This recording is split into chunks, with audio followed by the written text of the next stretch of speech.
앞서 일부에서 남재준 전 국정원장 시절 이루어졌던 국정원의 은밀한 상납 방식에 대해서 보도를 해드렸습니다. 국정원 특활비 상납 사건에 대한 수사가 진행되면서 사건의 실체에 대한 규명도 빠르게 이루어지고 있는데 사실 첩보 영화에나 나올 법한 장면들로 가득했던 당시 상황을 취재한 기자를 연결해 보겠습니다. 임지수 기자가 연결되어 있습니다. 임 기자, 박근혜 전 대통령 시절에 특수활동비가 상납된 경위가 지금 하나둘 계속 드러나고 있습니다. 자, 이번에 나온 것이 남재준 전 원장 시절입니다. 그러니까 국정원장의 비서실장이 직접 청와대까지 가서 상납금을 배달했다. 이런 얘기죠. 네, 그렇습니다. 이 남 전 원장은 취임 2달 뒤인 2013년 5월부터 매달 5천만 원씩 청와대로 특활비 상납금을 전달했다는 사실은 이미 많이 알려진 내용입니다. 예. 전액 5만 원권 현금 돈다발로 준비를 해서 서류 봉투에 넣어서 전달을 했는데요. 그 전달 방식을 확인했습니다. 국정원장 비서실장이 직접 청와대 안으로 들어가서 이재만 전 비서관에게 전달하는 방식이었습니다.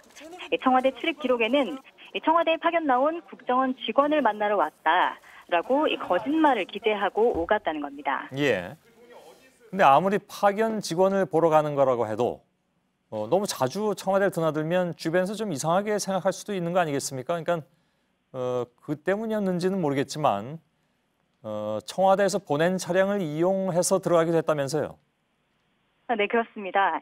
당시 이재만 전 비서관이 청와대 인근의 한 소극장 주차장에 청와대 출입 차량을 보내주면 그 차를 타고 청와대로 들어가는 방식도 썼습니다.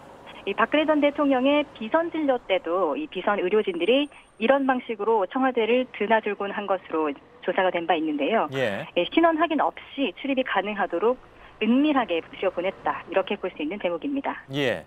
그러니까 이재만 비서관이 청와대 차량을 그 인근의 소극장이라고 했는데 사실 이름 되면 다 아는 소극장입니다.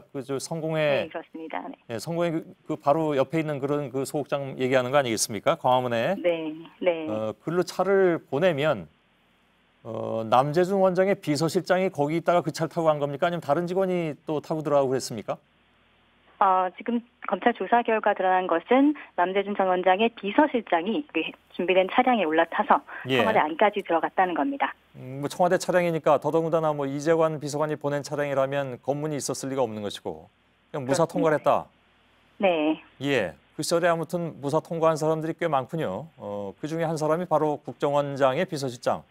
그때마다 그렇습니다. 돈을 가지고 들어갔다. 그러니까 청와대 특활비 상납을 시작한 남재준 전 원장 시절부터 국정원이 뭔가 불법적인 행위라는 것을 알긴 알았다. 그리고 비밀스럽게 해왔다고 볼 수 있을 것 같은데 다른 국정원장들의 특활비 상납 과정도 상당히 은밀하지 않았었습니까? 네, 그렇습니다.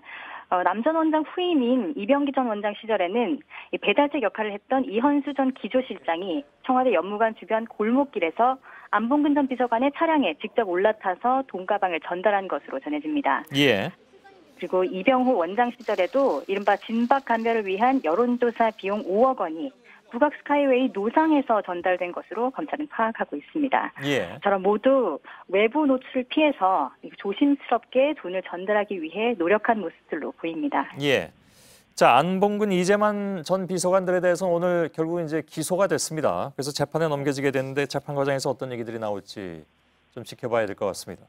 아무튼 국정원장들이 이렇게 특활비 상납이 관행이라고 이렇게 얘기를 하고 있는데 이게 위법한 행위인지 몰랐다고 얘기하지만 결국은 조사 결과 어떤 결과가 나올지는 지켜보면 나올 것 같고요. 임지수 기자였습니다.